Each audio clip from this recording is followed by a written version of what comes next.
महाराष्ट्रामधील लालपरी आता पूर्णपणे इलेक्ट्रिक होणार आहे, कारण की राज्य सरकारने महाराष्ट्र इलेक्ट्रिक वन धोरण 2025 अंतर्गत 2035 पर्यंत एसटीच्या सर्व बस पूर्णपणे विद्युत करण्याची महत्त्वाकांक्षी निर्णय घेतला असून त्याची घोषणा परिवहन मंत्री तथा एसटी महामंडळाचे अध्यक्ष प्रताप सरनाईक यांनी केली आहे।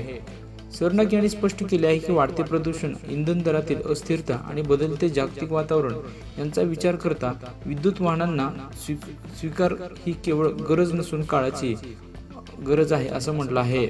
सुमारे 14,000 बसचा ताफा असलेल्या एसटी ही ग्रामीण महाराष्ट्राची जीवनवाहिनी असून या सेवेला आता हरित ऊर्जाची नवी ओळख देण्याचा संकल्प त्यांनी यावेळेस केला आहे।